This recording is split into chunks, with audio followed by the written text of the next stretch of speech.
दुनिया भर में कृष्ण भक्ति से जुड़ने वाली संस्था है इस्कॉन। आपने सुना होगा ना, इस्कॉन के टेंपल में जा रहे हैं। पश्चिम बंगाल के नदिया जिले के मायापुर में दुनिया का सबसे बड़ा वैदिक मंदिर का निर्माण इस्कॉन करवा रहा है। करीब 28 लाख वर्ग मीटर में फैला यह मंदिर परिसर दुनिया का सबसे बड़ा मंदिर है।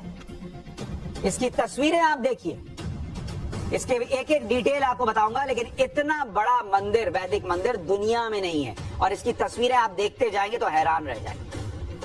अब तक सबसे बड़े मंदिर के रूप में कंबोडिया के अंकोर वाट को जाना जाता है, जो करीब 16 लाख वर्ग मीटर में फैला हुआ है।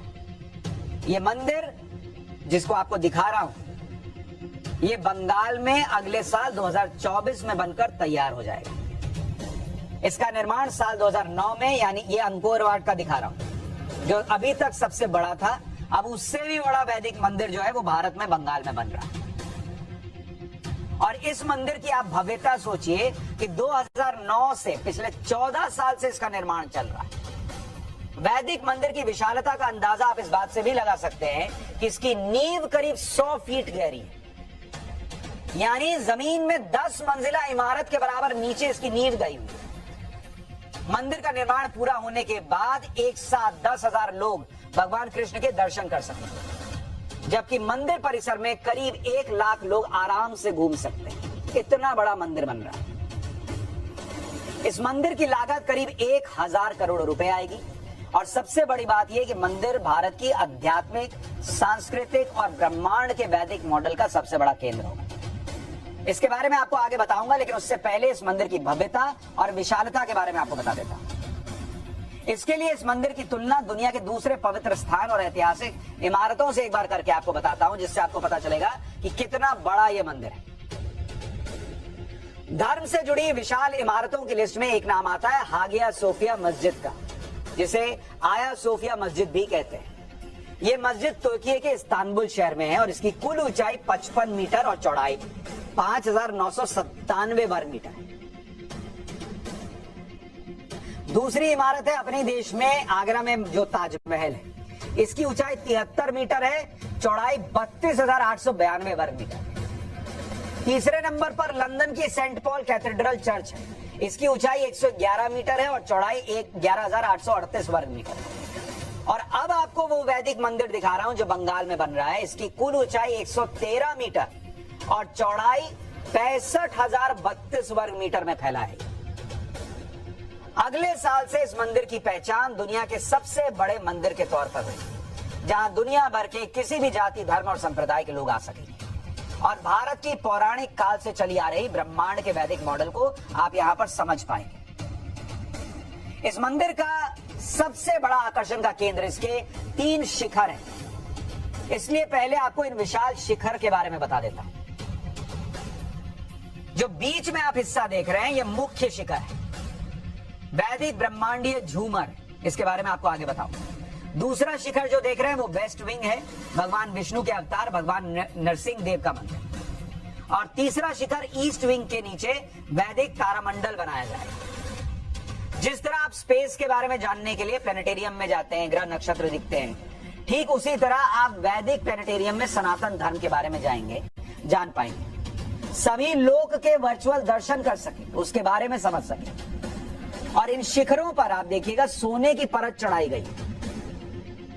350 फीट ऊंचे इस मंदिर के शिखर तक पहुंचने के लिए 14 लिफ्ट लगाई गई है। 14 लिफ्ट। सोचिए कितना बड़ा मंदिर है। पहले आपको वैदिक झूमर का एक एनिमेशन वीडियो दिखाता हूं, जिसमें इस सृष्टि के निर्माण को लेकर बहुत सारी जानकारी दी जाएगी। यहां आकर ये समझ सकेंगे कि ये दुनिया किसने, कब और क्यों बनाई, दुनिया बनाने के पीछे का उद्देश्य क्या है। ये एनिमेशन वीडियो है जो वहां लोगों को दिखाया जाएगा। इस बात को वैदिक झूमर में दर्शाया जाएगा, इसलिए इसे इस मंदिर को दुनिया का वैदिक मंदिर कहा जाता है। आमतौर पर यह बताया जाता है कि करोड़ों अरबों साल पहले खगोलीय घटना से ब्रह्मांड और पृथ्वी जैसे दूसरे ग्रहों की उत्पत्ति हुई, लेकिन सनातन धर्म और शास्त्रों के अनुसार इसके पीछे पूरा विज्ञान है, जिसके बारे में बहुत पहले वेदों में लिखा जा चुका है। लेकिन मॉडर्न युग के चक्कर में इस ज्ञान से दूरी बढ़ती चली गई, इसलिए आज इस बात को भी आपको समझना चाहिए। ऋग्वेद में एक श्लोक है सप्त दिशो नाना सूर्या देवा आदित्य, ये सप्त, यानी इसमें कहा गया है कि सप्त दिशो नाना सूर्या, यानी सूर्य अनेक है। यहां सप्त दिशो का मतलब है 7 सौर मंडल। लेकिन विज्ञान ने अभी तक एक ही सौर मंडल को ठीक से खोजा है और दूसरे सौर मंडल की खोज चल रही है, जबकि ऋग्वेद में 7 सौर मंडल का भी जिक्र है और कई और सूर्य इसका भी जिक्र है। एक और श्लोक आपको ऋग्वेद से लिया गया है, वो दिखाता हूं।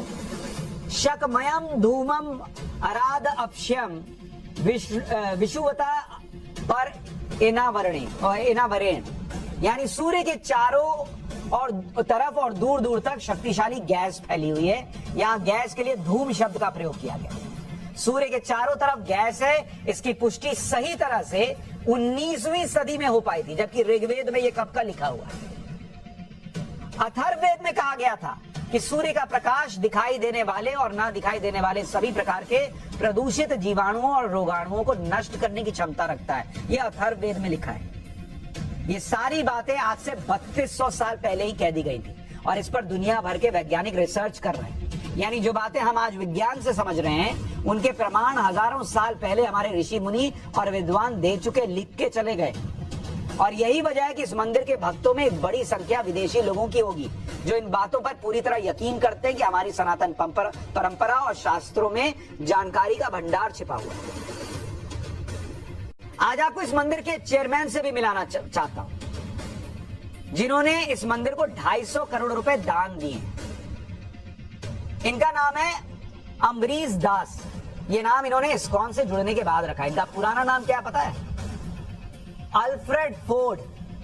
हमारे यहां मंदिर की बात करने वाले को बड़े हीन भाव से देखते हैं। अच्छा, ये तो एक्सट्रीम हिंदुइज्म की बात कर रहा है। वहां अल्फ्रेड फोर्ड जो है वो 250 करोड़ भी दे रहे हैं और इन्होंने अपना नाम भी अम्बरीश दास कर लिया। ये अमेरिका की मशहूर कार कंपनी फोर्ड के मालिक है भाई, वही फोर्ड कंपनी जिसकी कार आप चलाते हैं। अमेरिका के प्रसिद्ध उद्योगपति हेनरी फोर्ड के पोते हैं। 1975 में अल्फ्रेड इस्कॉन से जुड़े और इस्कॉन के संस्थापक प्रभुपद के साथ भारत आ गए। भारत आने के बाद इन्होंने हिंदू धर्म अपनाया और फिर अल्फ्रेड से अम्बरीश बन गए। अल्फ्रेड तमाम ऐशो आराम को छोड़कर कृष्ण भक्ति के साथ भारत की सनातन परंपरा के बारे में सीख रहे हैं, प्रचार कर रहे हैं। इस मंदिर के निर्माण में अम्बरीश दास की बहुत बड़ी भूमिका है। लेकिन हमारे यहाँ कोई अगर हिंदू धर्म की बात करे, आजकल तो जो हिंदुत्व है उसको तो टेररिज्म से भी जोड़ने का प्रचलन चल रहा है। लेकिन यहाँ बड़े बड़े विदेशी आकर हिंदू धर्म को अपना रहे हैं और इतना बड़ा बड़ा मंदिर बन रहा है।